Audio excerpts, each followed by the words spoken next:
ทุกท่านนะครับวันนี้ชีพจรลงเท้าเดินทางเข้ากรุงเทพก็ทีแรกว่าจะไม่อย่างงดรายการแต่พระอาจารย์ผู้อำนวยการท่านก็เมตตาให้จัดในรถขณะนี้อยู่ในรถนะครับรถทัวร์โชคดีเชียงใหม่แวนทัวร์นะครับเดินทางเข้ากรุงเทพ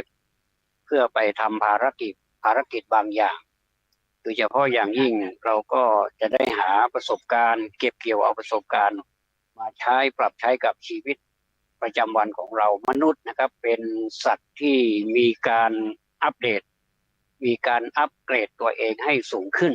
ไม่ว่าจะทางด้านการแต่งตัวการรักษาคุณภาพของจิตใจให้เป็นจิตใจที่ดีจิตใจที่เย็นสบายเหมือนกับสายฝนที่ตกลงมาแต่นี่สายฝนตกมาเกินไปมนุษย์เลยเดือดร้อนใหญ่กันเลยนะครับก็ยังมีการช่วยเหลือกันในหลายท้องที่ที่มนุษย์เราพึงจะช่วยเหลือได้ไม่ว่าจะเป็นข้าวของไม่ว่าจะเป็นเงินทองหรือว่าอนุเคราะห์ที่อยู่อาศัยแม้แต่โรงแรมก็ยังจัดให้ฟรีบริการฟรีอันนี้ก็เป็นที่น่ายินดีที่น่าดีใจเป็นอย่างยิ่งสมกับเป็นมนุษย์นะครับมนุษย์โสมนุษย์สามนุษย์โสเป็นมนุษย์เอ่อมันดีกว่าเอ่อชีวิตสัตว์อื่นๆตั้งมากมายนะครับราวฟ้ากับเหวเลยดังนั้นในวันนี้ผมอาจจะมีสิ่งใดที่จะมอบให้ท่านผู้ฟังก็ถ้าหากท่านรับไปก็ยินดีด้วยความยินดีครับเป็นเรื่องเล่าโดยทั่วไปแล้วก็เป็นเกี่ยวกับธรรมะเข้าแทรกไปด้วยนะครับวันนี้ทำไมถึงเดินทางเข้ากรุงเทพอันนี้มันต้องเกี่ยวกับอิทธิบาทแน่นอนอิทธิบาทมี4 อย่างก็คือฉันทะวิริยะจิตตวิมังสา4 ประการด้วยกันนะครับ4 ประการนี้ฉันทะก็คือความพอใจถ้าหากวันนี้เราไปด้วยความไม่พอใจเราก็ไม่อยากไปแล้วเราก็ไม่ไปด้วยนะครับแต่ว่าด้วยความที่ว่าอยากจะเปิดโลกทัศน์เป็นโลกทัศน์เป็นฉากทัศน์ให้ตัวเองได้นำมาปรับใช้ให้เข้ากับยุคสมัยให้เป็นคนทันสมัยเสียบ้างนะครับหลังจากที่เราไม่ทันสมัยมานานแล้วหน้าไม่ค่อยทันสมัยเท่าไหร่นะครับทีนี้เราไปแล้วเราก็จะรู้ว่าเหตุการณ์หรือว่าสิ่งแวดล้อมรอบๆข้างตัวเราเนี่ยมีอะไรบ้างที่เราควรจะรับทราบเราก็ไปแล้วมันได้อะไรดีมาแล้วก็บันทึกมาผมเตรียมสมุดเตรียมปากกาเตรียมบันทึกไปเรียบร้อยแล้วนะครับเล่มเบอร์เลอร์เลยนะครับมีการบันทึก ทั้งภาษาไทยภาษาเมืองและภาษาอังกฤษนะครับ3 ภาษาอันนี้ผมอ่านเองนะรู้เรื่องเพราะตัวหนังสือก็อย่างที่รู้นะครับเขียนเองอ่านเองรู้เองนะครับแต่ว่าความรู้ที่อยู่ในสมุดนี่มันไม่เท่านั้นนะครับมันจะต้องออกไปข้างนอกด้วยแล้วก็นำเอามาใส่ในสมุดของเราแล้วก็เราไปเก็บไว้แล้วก็ไว้อ่านเรียบร้อยแล้วก็ปฏิบัติได้ผลอย่างไรแล้วเราก็เอามาเผยแพร่ให้พวกเราได้รับทราบได้ฟังกันได้ปฏิบัติตามกันนะครับอันนี้เป็นฉันทะข้อแรกนะครับคือความพอใจรักใคร่ในสิ่งที่ต้องทำนั้นนะครับที่ทำถ้าหากไม่รักแล้วก็จะไม่พอใจแล้วก็เป็นไปไม่ได้ที่จะตั้งความหวังอะไรไว้ก็จะไม่มีความหวังนะครับความหวังลมๆแรงๆเราก็ไม่ต้องไปคิดถึงส่วนข้อที่2นะครับจิตฉันทะแล้วก็วิริยะก็คือความเพียรพยายามอย่างที่เมื่อคืนที่ผ่านไปนะครับวัดฝายหินจัดรายการรถด่วนขบวนพิเศษนะครับวัดฝายหินที่ผมกำลังดำเนินรายการที่นี่แหละ104.50เมกะเฮิรตซ์นะครับก็ติดตามดูอยู่ก็ปรากฏว่าสำเร็จไปด้วยดีแล้วก็ด้วยงามมีกัลยาณมิตรมาเป็นจำนวนมากมาหลายกลุ่มด้วยกันทั้งในอำเภอเมืองแล้วก็ต่างอำเภอด้วยนะครับก็ขอแสดงความยินดีอนุโมทนาเป็นอย่างสูงนะครับที่มอบสิ่งดีๆให้กับสังคมไม่ว่าจะเป็นสังคมในอดีตนั้นโดยเฉพาะวัดฝายหินเป็นสถานที่ อ่าเกิดเป็นสถานที่อ่าสำคัญในหลายๆด้านไม่ว่าจะเป็นไม่ว่าจะเป็นสังฆราชนะครับในในสมัยนั้นล้านนาประเทศนะครับก็เกิดที่นี่นะครับรวมทั้งรายการอื่นๆอีกมากมายซึ่งผมยอมรับว่าไม่ได้ติดตามดูจนตลอดนะครับแต่ว่าจะเอามาดูภายหลังก็ได้เนื่องจากว่าเป็น YouTube เป็น Facebook เป็น Facebook แล้วก็ผมก็เลยเข้าไปนอนก่อนพักผ่อนก่อนเนี่ยได้ตื่นแต่เช้าตอนนี้รถออกมาแล้วนะครับถึงสี่แยกหนองมาจับนะเราจะไปทางสันทรายก็ขอแสดงความอนุโมทนากับท่านสาธุชนทั้งหลายที่ได้ฝ่าสายฝนมาด้วยความยากลำบากแต่ความยากลำบากนั้นก็มีแต่รอยยิ้มทั้งผู้แขกผู้มาเยือนวัดฝายหินแล้วก็ทั้งเจ้าของสถานที่ก็ยินดีเป็นกัลยาณมิตรต่อกันและกันก็ดีใจนะฝนตกฝนตกมันก็เย็นเพียงแต่ภายนอกนะครับนะถ้าฝนตกนี่เย็นเข้าไปข้างในหรือเปล่าบางทีมันเปล่านะครับบางทีถ้าเราสมมุติว่าเรามีปัญหาเรื่องเป็นหนี้สินมันจะรุมเร้าเราตลอดเวลาเลยว่ามีหนี้สินเยอะนะมีหนี้สินเยอะเราจะทำยังไงปวดหัวนะหัวปวดทำยังไงดีนะอันนี้ก็เป็นทุกข์นะเอ่อข้าวมื้อมื้อหน้าเนี่ยไม่รู้จะเอาที่ไหนมากรอกหม้อดีเพราะว่าเป็นหนี้ก็เป็นหนี้ตังค์ก็ไม่มีอย่างเนี้ยนะรู้สึกมันปวดหัวใจนะปวดหัวใจและมันก็ทำให้เราจิตใจหดหู่ไม่สบายอันนี้เขาเรียกว่าเป็นความทุกข์อย่างหนึ่งนะครับเพราะฉะนั้นนี่เราในเมื่อเราจิตใจเศร้าหมองจิตใจเศร้าหมองมันก็ประกอบไปด้วยกิเลส3 อย่างก็คือโลภโกรธหลงนะเราอาจจะมีเราอาจจะไม่มีความโลภก็ได้แต่เรามาโกรธอย่างเนี้ยมันก็เสียเหมือนกันบางทีไม่มีความโกรธแต่ไปหลงอย่างนี้ยิ่งแล้วใหญ่เลยนะครับเพราะว่าหลงนี่หลงทางพอกลับบ้านได้เนี่ยแต่ถ้าหลงตัวเองหรือว่าหลงอะไรบางอย่างหลายอย่างเนี่ยนะหลงความรักหลงสารพัดเลยนะครับบางทีรักเขาข้างเดียวอย่างเนี้ยมันก็หลงเหมือนกันบางทีก็ไม่สมใจในความรักก็พากันไปเอ่อเรียกว่าไปสู่โลกหน้าทั้ง2 คนเลยก็มีหรือว่าทำร้ายกันด้วยความหึงหวงจนถึงกับเสียชีวิตอีกฝ่ายหนึ่งก็ฆ่าตัวตายตามไปด้วยอย่างเนี้ยน่าเสียดายชีวิตนะครับเพราะเลี้ยงมาตั้งนานตั้งหลายปีก็กินข้าวมาก็เงินทองเนี่ยถ้านับแล้วก็คงจะเป็นหลายแสนหลายล้านละมั้งนะครับเพราะว่ากินดีอยู่ดีมาตลอดแต่ว่ามาเสียเพราะหลงอย่างนี้อันนี้ก็เรียกว่าโลภโกรธหลงถ้าสิ่งเหล่านี้นะครับมันเป็นกิเลสราคาซังอยู่ในใจของเราเนี่ยนะครับมันก็ทำให้เราหมกมุ่นแล้วก็ทำให้เราเดือดร้อนได้ถึงแม้ว่าฝนจะตก100 หา1,000 หามันก็เย็นเพียงข้างนอกก็หนาวสั่นแค่นั้นเองแต่ข้างในคุกรุ่นเหลือเกินท่านสังเกตดูภูเขาระเบิดไหมครับมันระเบิดในน้ำในน้ำนี่มันเย็นนะทำไมมันถึงร้อนเป็นไฟปุยพุ่งขึ้นมาอันนั่นแหละครับชีวิตคนถ้าหากว่าโลภโกรธหลงเข้าแทรกแล้วนะครับมันก็จะเกิดเป็นประกายไฟแบบนั้นเพราะฉะนั้นนะครับเอ่อ3 อย่างนี้ถ้าเราบรรเทามันได้เนี่ยด้วยวิธีของพระพุทธเจ้ามันดีที่สุดนะไม่มีอะไรที่จะเทียบเทียมพระองค์ได้นะอย่างที่เราจะทำพิธีอะไรก็ตามเราจะไหว้พระอะไรก็เราต้องขึ้นอรหังสัมมาสวากขาโตสุปฏิปันโนพระรัตนตรัยเนี่ยสำคัญที่สุดเป็นสรณะเป็นที่พึ่งของเรานะครับเพราะฉะนั้นนี่ก็ใช้เป็นธรรมโอสถสามารถหลายโรคด้วยกันนะครับโรคกลัวโรคคลั่นคล้ามต่อพยันตรายต่างๆโรคขี้เกียจให้วิธีแก้โรคขี้เกียจของพระพุทธเจ้าก็มีวิริยะนี่แหละแล้วก็ขันติแล้วก็ธรรมะข้ออื่นๆอีกมากมายวิริยะก็คือความเพียรนี่แหละนะครับแล้วก็ขันติก็คือความอดทนนี่นะเนี่ยเขาเรียกว่าเป็นธรรมะโอสถ ขนานเอกเลยทีเดียวนะถ้าไม่เชื่อก็นำไปใช้ดูสินะครับหลายท่านนำไปใช้แล้วรู้สึกว่ามันเข้าท่าดีก็เลยใช้อยู่เป็นประจำโดยที่ว่าไม่ต้องมีโยกมียาไม่ต้องไปหาหมอพระพุทธเจ้านี่แหละเป็นหมอใหญ่ละหมอของโลกเลยนะครับที่สามารถบรรเทาความกัดกลุ่ม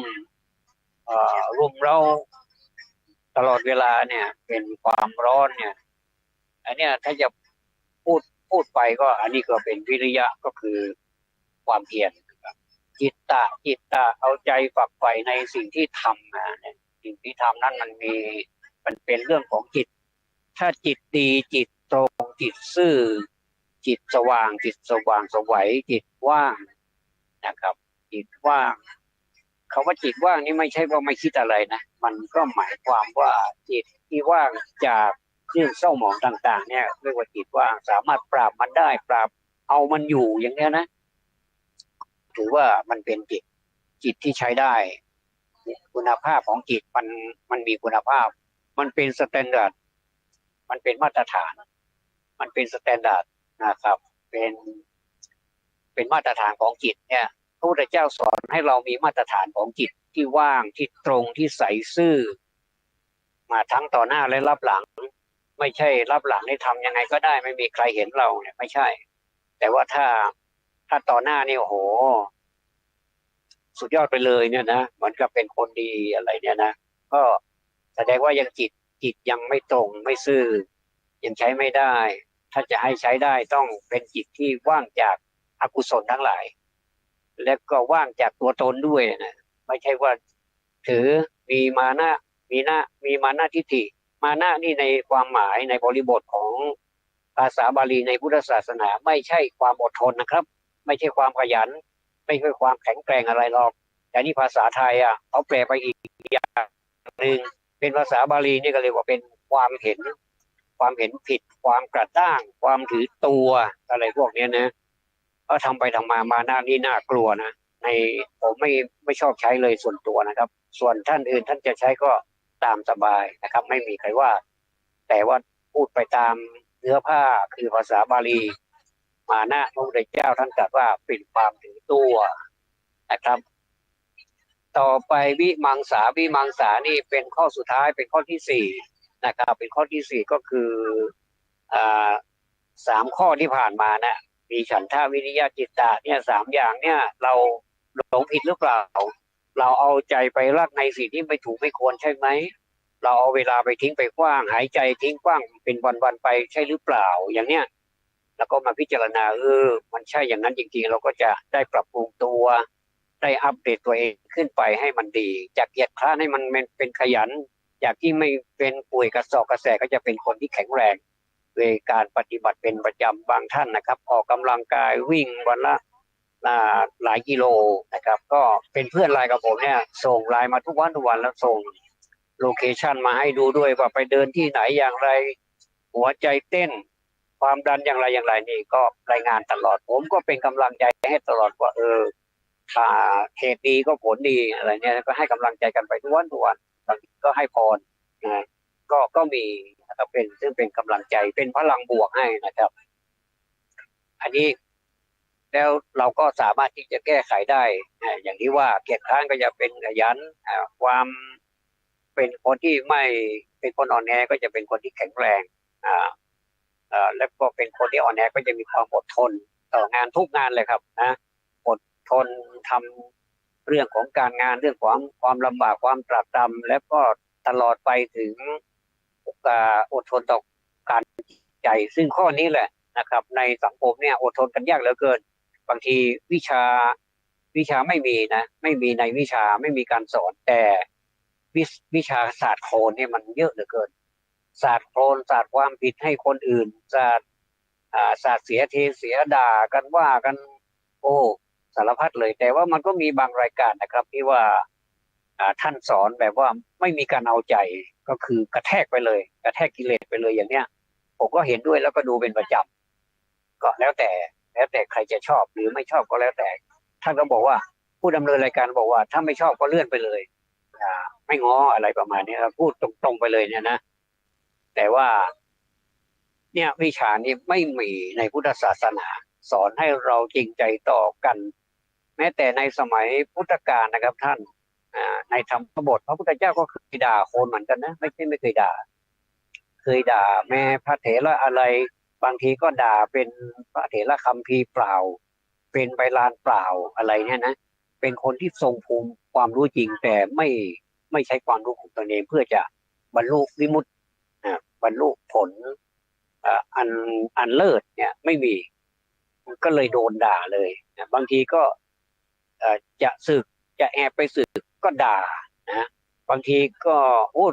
ไปดูเถอะนะมันมีจริงๆพระพุทธเจ้าในสมัยก่อนท่านก็ด่าแต่ท่านด่าแบบแบบให้รู้ตัวให้รู้เนื้อรู้ตัวเป็นสติสัมปชัญญะรู้เนื้อรู้ตัวแล้วก็บุคคลเหล่านั้นส่วนมากเมื่อถูกด่าแล้วเหมือนกับน้ำดับไฟตอนไฟมันยังคุกรุ่นอยู่เนี่ยมันร้อนมันรนมันแบบว่ามันไม่อยากจะอยู่ในภาคกาสาวพัสแล้วเนี่ยอยากจะสึกเนี่ยพระพุทธเจ้าก็เลยตามไปด่าบางทีก็ไม่ได้ด่าบางทีก็เป็นกำลังใจให้นะครับแล้วแล้วก็พระเถระรูปนั้นก็ก็ได้สติแล้วก็ได้ประพฤติปฏิบัติในที่สุดก็หมดกิเลสเป็นพระอรหันต์แต่เนี่ยเป็นคุณูปการในการด่าผมว่าการด่านี่มันก็ดีนะถ้าเราไปพูดดีเนี่ยบางทีพูดดีจนเหลิงต้องเอาใจเนี่ยบางทีอันนี้นี่พูดถึงว่านะครับ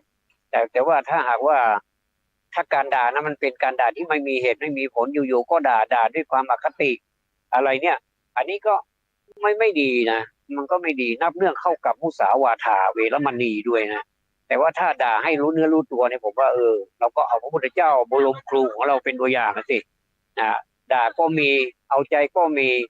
แสดงให้เห็นเป็นตัวอย่างในสารพัดเลยนะพระชนมายุ80 ปีน่าเสียดายจริงๆถ้าอยู่จนเป็นพันเป็นหมื่นปีป่านนี้เราก็ยังเห็นพระพุทธเจ้าอยู่เราคงจะไม่มาแบบประเทศของเราก็คงจะไม่มีแบบนี้นะครับแล้วโลกทั่วไปนี่ก็จะเย็นจากที่สู้รบกันสงครามกันอะไรต่างๆนี่พระพุทธเจ้าคงเสด็จไปโปรดกันจนแบบว่าไม่มีวันหยุดวันหย่อนเลยนะอันนี้ท่านดำเนินพระบาทของท่านเนี่ยทรงพระพุทธดำเนินไปนะไม่ว่าจะเป็นที่สถานที่ใดถ้าเข้ามาในเครือข่ายหรือว่าในพระข่ายในพยานของพระองค์แล้วก็เป็นอันไปแล้วก็ไปเสด็จแม้ว่าจะเสี่ยงต่อชีวิตของพระองค์ก็ยอมนะครับเหมือนกับไปเสี่ยงองคุลิมานอย่างนี้นะซึ่งไม่ว่ากี่คนต่อกี่คนมีอาวุธเท่าไหร่มีความชำนาญมีความอะไรก็ตามนี่นะมาสู้องคุลิมานไม่ไหวเลยก็มี999 นิ้วแล้วล่ะเดี๋ยวเหลืออีกนิ้วเดียวจะเป็นผู้วิเศษแล้วอย่างที่อาจารย์บอกให้ไปหานิ้วมาเลยกลายเป็นองคุลิมานองคุลีแปลว่านิ้วนะครับก็เสร็จเรียบร้อยแล้วก็พระพุทธเจ้าท่านก็ไปสอนทั้งที่รู้อยู่มันอันตรายแต่เสร็จแล้วองคุลิมานก็น้ำตาไหลเลยแล้วก็กราบลงหน้าเบื้องฝ่าบาทของพระศาสดาแล้วก็ขอบวชอันนี้องคุลิมานฆ่าคนมา999 ศพแล้วนะยังเหลืออีกศพหนึ่งแล้วก็นิ้วเดียวเท่านั้นเองแล้วก็จะห้อยคอจะเอาห้อยคอจะเอาแขวนบนคอเนี่ยแล้วก็ถือว่าอาจารย์ผมทำสำเร็จแล้วนะตอนนี้ก็จะสำเร็จวิชาเนี่ยอันนี้เป็นวิชามารซึ่งพวกเพื่อนๆขององค์ลิมานเนี่ยเป็นผู้ที่มีฉากตาร้อนก็เลยไปเป่าหูอาจารย์ก็ดันมาหูเบาซะนี่ก็เลยองคุลิมานก็เลยลำบากดีนะถ้าอีกศพหนึ่งเนี่ยถ้าสมมุติว่าไล่ตามคุณแม่ไปแล้วไปฆ่าคุณแม่นี่องคุลิมานนี่ไปได้บวชแล้วล่ะนะเพราะว่าจะกลายเป็นมาตุฆาตไปเลยเพราะว่ามันห้ามสวรรค์ห้ามนิพพานปิดตุฆาตมาตุฆาตเนี่ยห้ามสวรรค์ห้ามนิพพานเด็ดขาดเลยทีนี้พระพุทธเจ้าท่านเห็นท่านก็เลยมีพระมหากรุณาธิคุณไปไปฉายแสงให้ไปเรียกว่าไปเปิดสปอตไลท์ให้สว่างในใจขององคุลิมานในที่สุดท่านก็ได้บวชอย่างเนี้ยมีทั้งด่ามีทั้งบู๊ทั้งบุญนะพระพุทธเจ้าของเราเนี่ยนะผมว่ามันก็สนุกดีนะเสียดายเราไม่ได้เกิดร่วมกับพุทธกาลนะเนี่ยเราก็เนี่ยเกิดในร่วมกับพุทธศักราชนะเป็นพุทธนะเราก็สามารถที่อยากจะเรียนรู้มีการสื่อสารกันด้านธรรมะนี่ก็ แสดงว่ามีการรักษากันมาตั้งแต่ 2,000 กว่าปีมาแล้วนี่ก็ถือว่าเมื่อก่อนนี้ไม่ทันสมัยนะครับจากปากสู่ปากเป็นมุขปาฐานไม่ได้มีการขีดไม่ได้มีการเขียนแม้แต่โทรศัพท์ไลน์เฟซบุ๊กYouTube อะไรไม่มีนะแต่ว่าไปด้วยปากไปด้วยปากดำเนินด้วยเท้าแล้วก็สอนด้วยกิริยาอาการมีจริยาต่างๆพุทธจริยาให้คนเห็นแล้วก็มีคนเลื่อมใสนับถือเสร็จเรียบร้อยก็พากันมาบวชกันมากมายในสมัยนั้นเวลาจะเดินไปเนี่ยพระพุทธเจ้าเดินเข้าเมืองเดินไปกิจนิมนต์ต่างๆเนี่ยเดินกันเป็นแถวเป็นแนวเป็นหมื่นองค์นะครับเป็นหมื่นองค์มีอันนี้แทรกหน่อยนะครับเวลาจะไปไหนนี่ท่านจะถามหาศรีวลีมาหรือยังภิกษุทั้งหลายศรีวลีมาหรือยังบอกว่ายังพระเจ้าค่ะเอาไปเรียกศรีวลีมาไปเรียกศรีวลีมาแล้วก็ไปนิมนต์พระศรีวลีมาบอกว่าเนี่ยถ้าขาดศรีวลีเนี่ยนะพวกเราอดนะอดตายอ่ะเพราะว่าอะไรเพราะว่าพระศรีวลีเนี่ยมีบุญนักแม้แต่พระผู้มีพระภาคเจ้าตถาคตเองนี่ยังสู้ไม่ได้นะเพราะฉะนั้นนี่ศรีวลีนี่จึงได้เอตทัคคะในด้านการให้ลาบเนี่ย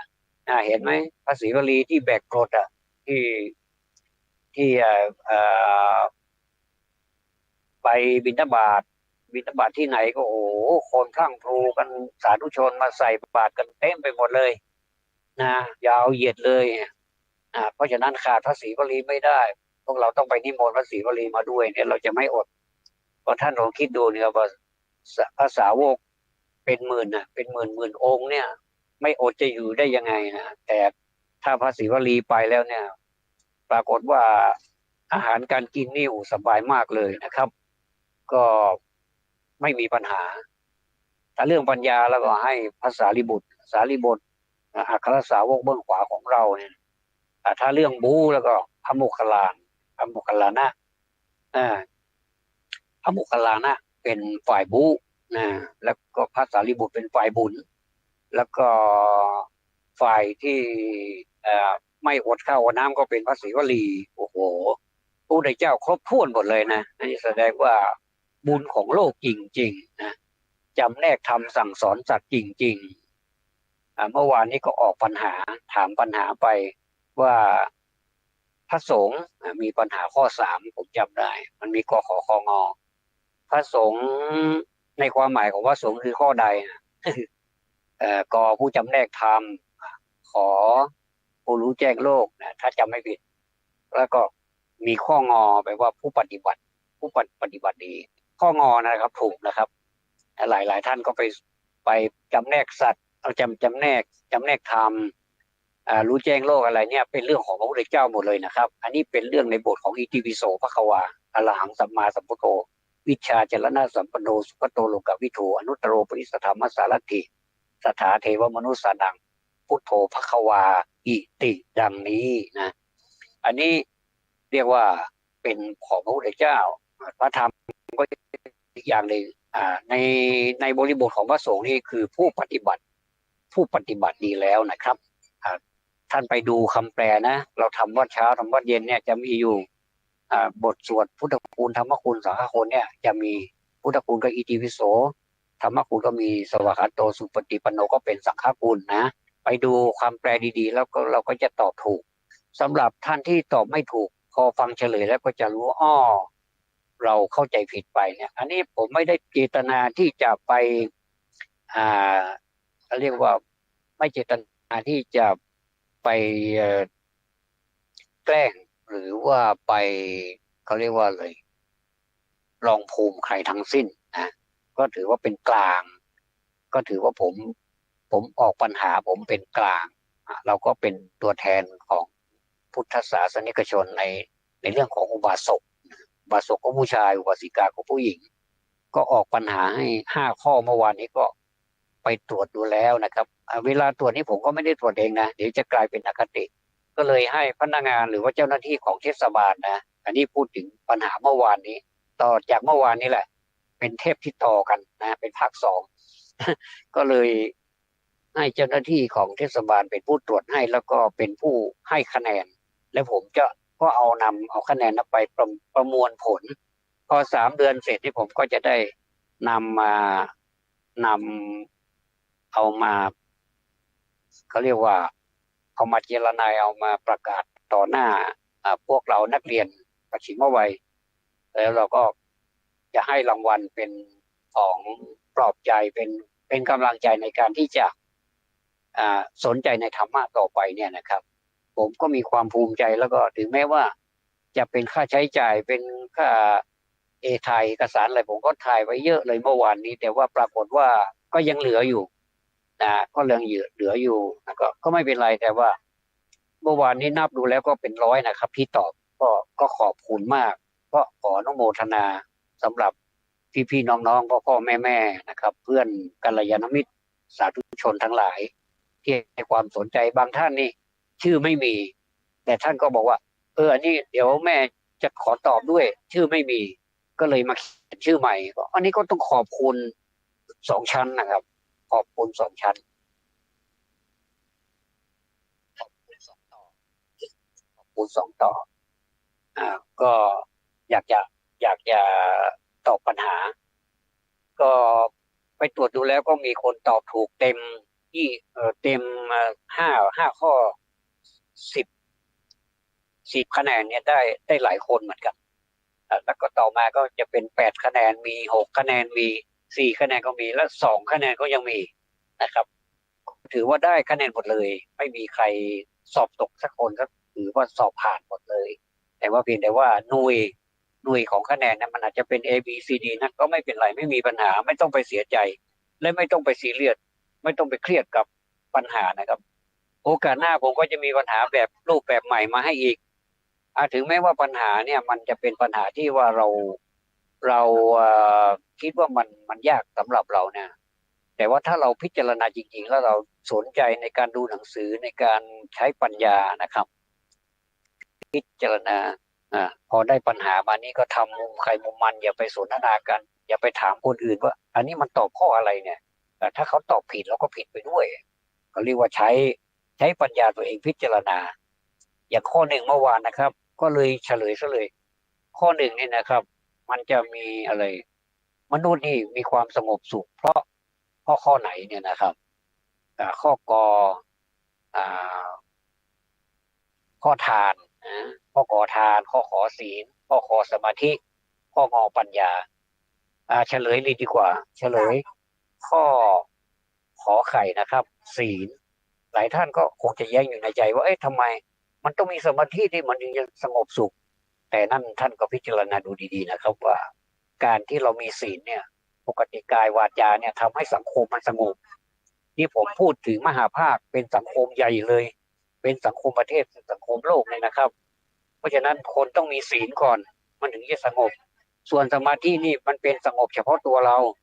คือถ้าเรานั่งสมาธิเราก็ได้เองมันไม่มีผลต่อคนอื่นนะครับแต่ว่าศีลเนี่ยมันมีผลต่อคนอื่นด้วยสมมติว่าอยู่ดีๆเราไปให้โทษเขาเนี่ยเราเราไปกล่าวโทษเขาเนี่ยเราไปตั้งข้อหาเขาไปแจ้งข้อหาเนี่ยอันนี้เขาเรียกว่าบรรลุละเขาเรียกว่าลูกแก่อำนาจหรือว่าสิทธิของคนอื่นอันนี้ก็ไม่ปกติละหรือว่าอยู่ๆท่านก็ไปฆ่าสัตว์ไปลักทรัพย์ไปประพฤติผิดในกามไปพูดเท็จพูดปดพูดส่อเสียดพูดคำหยาบพูดเพ้อเจ้อแล้วก็ไปดื่มเครื่องที่มันเป็นยาเสพติดอะไรต่างๆเหล่าเนี้ยก็ถือว่าเราก็ทำความเดือดร้อนให้กับสังคมด้วยได้เหมือนกันนะไปฆ่าสัตว์ก็บีบเบียนสัตว์ไปลักทรัพย์ก็เป็นทรัพย์ของคนอื่นเขาไม่อนุญาตเราก็ไปลักเอาเนี่ยแล้วก็ขโมยมาเนี่ยโอ้หน้าชื่นเลยยิ้มเลยเนี่ยเดี๋ยวก็รอตำรวจมาจับนะครับเดี๋ยวก็ติดคุกหัวโตเนี่ยมันไปกระทบของชีวิตของคนอื่นด้วยสังคมแล้วข้อที่3ล่ะมีกิ๊กมีอะไรมากมายเนี่ยถ้าตกลงกันด้วยดีสมมติภรรยาหลวงพูดง่ายๆภรรยาหลวงเนี่ยภรรยาที่จดทะเบียนกันเนี่ยเขาอนุญาตบอกว่าพี่จะไปมีก็แล้วแต่ก็ไม่ได้ว่าอะไรแต่อยู่ด้วยกันแบบอย่าไปเถียงกันอย่าไปว่าให้กันอะไรกันเนี่ยนะก็สามารถที่จะมีภรรยาคนที่ 2ที่ 3ที่ 4ได้ก็ยังมีอยู่เขาก็อยู่ด้วยกันอย่างสันติ ก็มีนะแต่ว่าขอให้มีเมียเดียวผัวเดียวนะผมว่าดีที่สุดเลยในโลกนี้หลายคนไม่มีก็ดีไปอีกอย่างหนึ่งนะไม่ต้องไปวุ่นวายกันอะไรกับใครถ้าจะทะเลาะกันทะเลาะตัวเองนี่นะก็ด่าตัวเองนี่อย่าสรรเสริญเยินยออย่ามีคำชมมีคำติก็ว่าให้ตัวเองนี่มันก็สนุกไม่มีคู่กรณีนะแต่ถ้ามี2 คนขึ้นไปแล้วมีลูกมีเต้าก็มาอีกเดี๋ยวมีหลานเดี๋ยวมีญาติพี่น้องโอ้มีพ่อตาแม่ยายพ่อผัวแม่ผัวโอ้ยุ่งไปใหญ่แล้วก็มีมิตรมีสหายถ้าเป็นมิตรสหายที่ดีเป็นกัลยาณมิตรก็ดีเกิดเป็นพาลเป็นเกเรเป็นโอ้โหสารพัดเนี่ยมีแต่ปัญหาอันนี้เขาเรียกว่าเป็นปัญหาผลกระทบของศีลทานเนี่ยใครจะทานก็ทานได้ของใครของมันสมาธิก็ของใครของมันแล้วปัญญาเนี่ยนะปัญญาก็ใช้อีกบริบทหนึ่งในความหมายนะครับก็สามารถที่จะไปแก้ปัญหาได้อันนี้ก็ได้นะครับก็หลายท่านก็ไปเออจะตอบข้อหนึ่งก็ยังเสียรักพี่เสียดายน้องนะครับก็ไปวงซะ4 ข้อเลยข้อกอก็วงข้อขอก็วงข้อคอก็วงข้องอก็วงเอาแล้วผมจะตอบยังไงเนี่ยแล้วผมจะให้คะแนนยังไงแล้วเจ้าหน้าที่ก็ให้0ไปเลยเพราะว่าไม่รู้จะตอบข้อไหนดีแล้วก็ยังได้คะแนนอยู่นะครับนี่ก็ฝากไว้ให้ท่านผู้ฟังได้รับทราบในโดยย่อรับทราบโดยย่อโดยสังเขปก่อนสังเขปโดยพิสดารก่อนนะครับเวลาขณะนี้32 นาทีผมพูดมา32 นาทีแล้วหายใจกี่ร้อยครั้งแล้วก็ไม่รู้เป็น1,000 ครั้งเป็นเท่าไหร่ก็ไม่รู้ไม่ได้นับนะครับการที่เราหายใจเนี่ยถ้าเรารู้กำหนดวิธีหายใจเข้าหายใจออกมันเป็นเขาเรียกว่าเป็นกรรมฐานอย่างหนึ่งทำให้เราได้รู้ลมหายใจแล้วเราก็จะมีสมาธิแล้วก็มีสติสัมปชัญญะเราจะทำอะไรเราก็มีปัญญาเนี่ยสมาธินี้มันทำให้เป็นบ่อกเกิดของปัญญานี้นำไปใช้ในการแก้ปัญหาต่างๆทานทำให้เราเรียกว่ากำจัดสิ่งที่ตนีสมควรให้ก็ไม่ให้ไม่สมควรให้ก็ให้อย่างเงี้ยบางคนทานเหมือนกันนะแต่ทานนี่ไม่ประสบความสำเร็จไม่มีอานิสงส์กลับกลายเป็นโทษไปสนับสนุนการทำให้เกิดกิเลสไปสนับสนุนมารให้แก่กล้ายิ่งขึ้นเนี่ยอันนี้ก็ไม่เป็นผลเป็นผลในทางลบไม่บวกแล้วก็เรื่องของศีลนี่แน่นอนที่สุดถ้ารักษาได้ก็คือโอเคแล้วนอกจากศีลแล้วมันจะมีเขาเรียกว่าเบญจศีลคือ5 ข้อเป็นพื้นฐานนะครับสแตนดาร์ดคือเป็นพื้นฐาน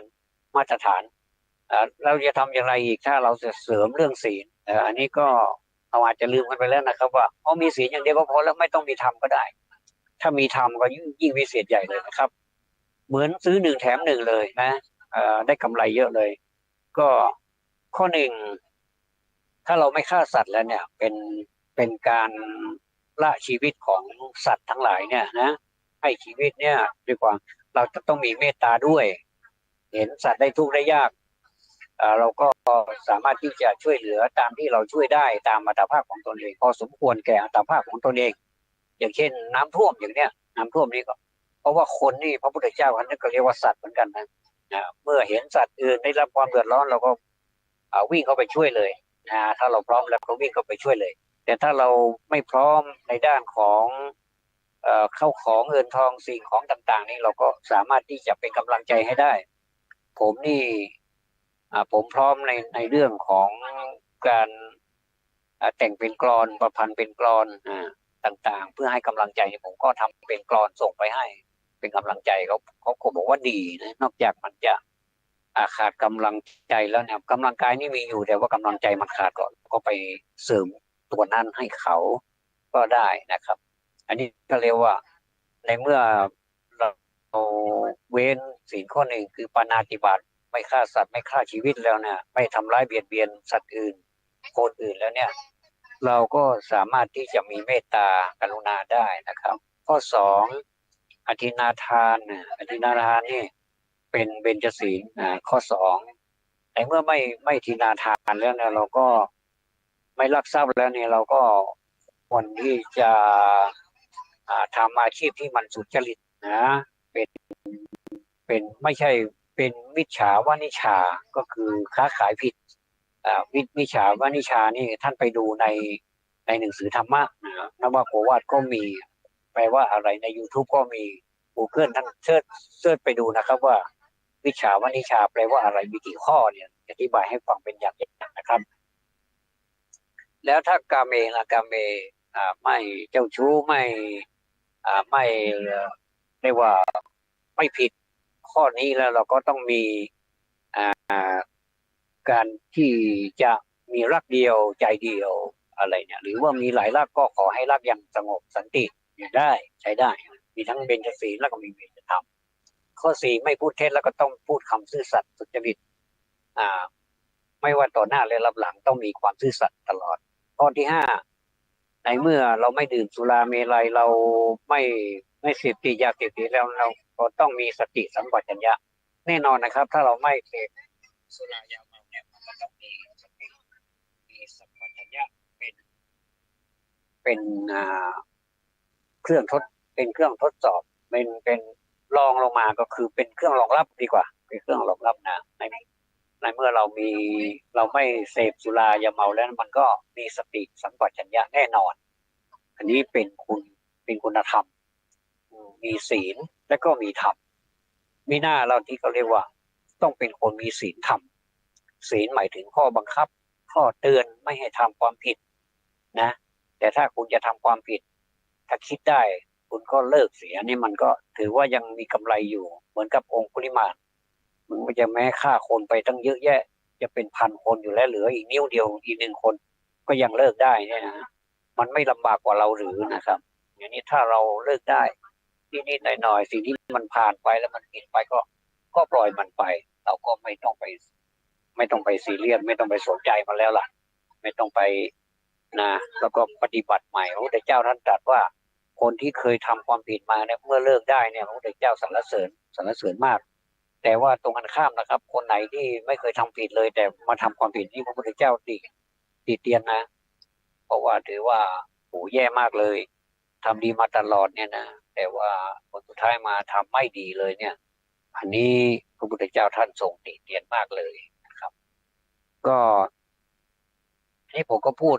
ธรรมะสัพเพเหระนะจับต้นชนปลายก็ไม่ค่อยถูกเท่าไหร่เพราะผมไม่มีอะไรในมือเลยนะครับคิดอะไรได้ทำอะไรได้บอกก็พูดไปคิดไปทำไปนะเออเอาเรื่องอะไรพูดดีเดี๋ยวนะผมก็มีเรื่องหนึ่งที่พูดอันนี้ก็เป็นตัวอย่างเป็นบุคคลเป็นดารานะครับสำหรับเป็นดาราสำหรับผู้ที่ชอบดาราฮอลลีวูดดาราฮอลลีวูดดาราฮอลลีวูดซึ่งท่านอายุมากแล้วนะครับท่านอายุมากแล้ว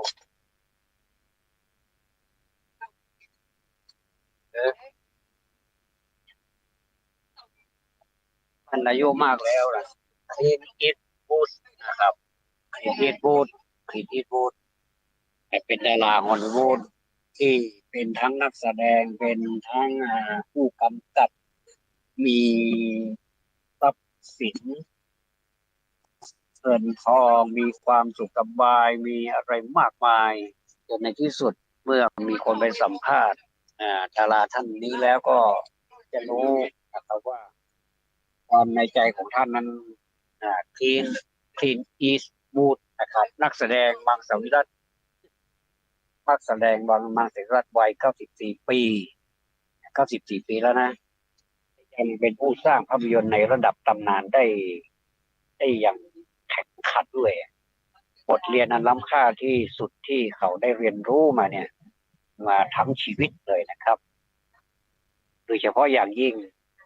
ฝากถึงคนรุ่นใหม่รุ่นเจเนอเรชันคนรุ่นหลังเนี่ยเราก็เป็นเจเนอเรชันทั้งนั้นเลยนะครับสังเกตดูนะครับเวลาที่เราไปบูชาพระพุทธเจ้าบูชาพระรัตนตรัยเนี่ยบอกว่าเราจะสรรเสริญพระคุณของพระพุทธเจ้าบอกว่าทรงมีพระมหากรุณาเป็นผู้มีเมตตาอย่างสูงแก่โลกด้วยการให้พวกเราคนรุ่นหลังเนี่ยสามารถรู้ได้นะครับเจเนอเรชันนะครับ ทุกขตาปันนากะละปุเตปฏิคานาตุนะครับจงทรงรับซึ่งเครื่องกะละอันเป็นวรรณการของคนยากเนี่ยนะครับก็หมายความว่าทุกคนเนี่ยเป็นคนยากมันมีปัญหาหมดเลยสัตว์โลกมีปัญหาหมดเลยมีปัญหาอยู่เหมือนกันแต่ท่านสามารถทำลายปัญหานั้นได้ทำลายปัญหานั้นได้ด้วยปัญญาด้วยวิริยะด้วยพระมหากรุณาพระบริสุทธิคุณพระปัญญาคุณมากมายเหลือเกินนี่พูดถึงคลินอีทวูดอีกนะครับท่านให้ข้อคิดอย่างนี้กับคนรุ่นใหม่นะครับว่าอย่ามองหาความเขาเรียกว่าอย่ามองหาความหรูหราในนาฬิกาหรือสร้อยคอหรือว่าสร้อยข้อมือและอย่ามองหาในวิลล่าหรือเรือใบความหรูหราพบได้จากเสียงหัวเราะมิตรภาพนะความหรูหราคือความรู้สึกของฝนที่ตกลงมาบนใบหน้า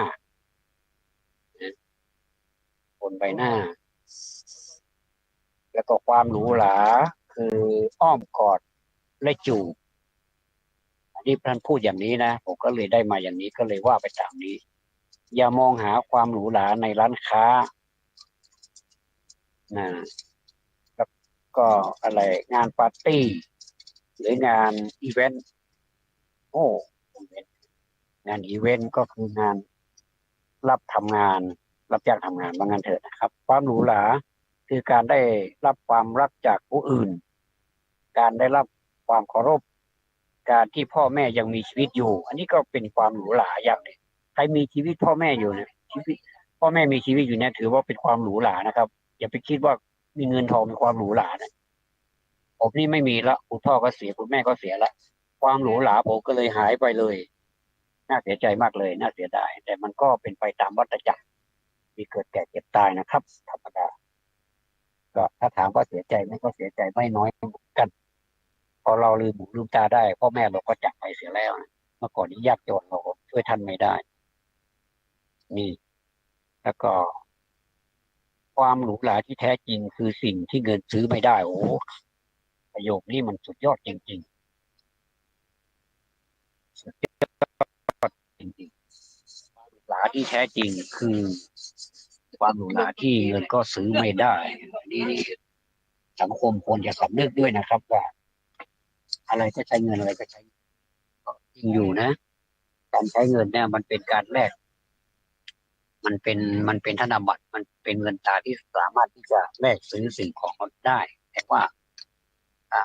ไม่สามารถที่จะซื้อด้วยเงินได้ก็มีเช่นความรักนี่ซื้อด้วยเงินได้ไหมก็ซื้อได้นะครับถ้าซื้อเข้ามาแล้วเราก็จ่ายเงินไปแล้วเราเบื่อเข้าไปเราก็บอกว่าซื้อกันแล้วนี่ก็จ่ายไปจบสิ่งที่ท่านได้ยินนี่ก็เป็นเสียงสมาชิกที่ไปด้วยกันสวัสดีครับก็มีเสียงมาด้วยไปรถตู้เป็น10 ชีวิตเลยรถตู้ก็วันนี้ก็รู้สึกผมได้ให้ข้อคิดหลายอย่างจบลงด้วยจบลงได้ลาคนพูดอินอีกนักแสดงมังสวิรัติ94 ปีก็ดูดูหนังที่ท่านแสดงแล้วเนี่ยท่านแม่นปืนเหลือเกินนะครับเหมือนกับจับวางเลยนะแม้แต่คนที่ต่อสู้เนี่ยนะเป็นคู่อริเนี่ยนะตั้งไม่รู้กี่คนนะท่านก็เก็บเรียบทีเดียวเลยอันนี้เป็นเรื่องการแสดงเป็นการแสดงแล้วก็เป็นนักแสดงนี่ก็หรูหราเต็มที่แล้วนะก็หรูหราขนาดหนักแต่ท่านก็ทิ้งได้ซึ่งความหรูหราเหล่านี้ก็ลงท้ายด้วยสิ่งเหล่านี้หรือว่าเราอื่นนะเป็นสิ่งของเป็นอะไรที่มนุษย์ชื่นชมกันนักหนานี่ก็ไม่สามารถที่จะใช้เงินซื้อได้ แต่ต้องใช้ความจริงใจความรักจริงๆมิตรภาพก็ซื้อด้วยเงินไม่ได้กัลยาณมิตรก็ซื้อด้วยเงินไม่ได้ต้องคบด้วยกันด้วยกัลยาณมิตรจริงๆถ้าเราซื้อไปเรื่อย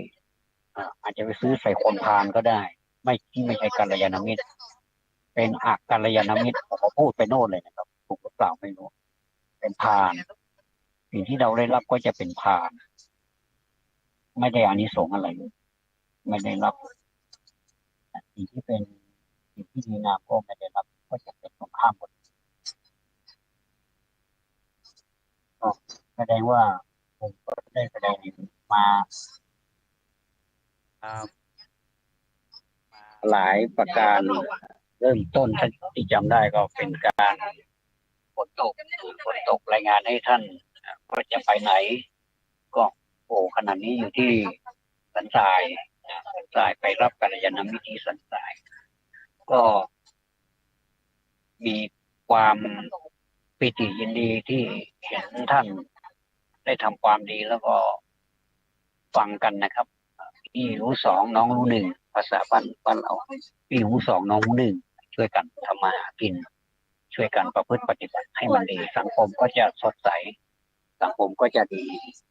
นะครับก็พอมาถึงนี้แล้วพอมาถึง9:50ผมก็จะขออนุญาตเลิกขออนุญาตพอพูดพอก่อนพอสมควรแล้วก็ขอให้ทุกท่านนะครับผมไม่ขอละให้ทุกท่านเนี่ยเมื่อปฏิบัติแล้วไม่ต้องขอก็ได้เราไม่มีการขอถ้าปฏิบัติดีแล้วเนี่ยปฏิบัติชอบแล้วเนี่ยเดี๋ยวมันเป็นไปตามกลกลไกเป็นโดยอัตโนมัติของมันไม่ต้องขอนะครับทำดีกว่าขอพรนะครับถ้าเราไปขอพรนะไอ้ครั้งพันครั้งยังไม่เท่าทำอีกครั้งเดียวเลยนะครับและตัวอย่างดีกว่าคำสอนตัวอย่างนี้นะถ้าเราสอนใน100 ครั้งเนี่ยแต่ตัวอย่างครั้งเดียวชนะคำสอน100 ครั้งอันนี้เป็นปรัชญาเยอะเหลือเกินครับก็อย่างไรก็ดีอย่างไรก็ดีก็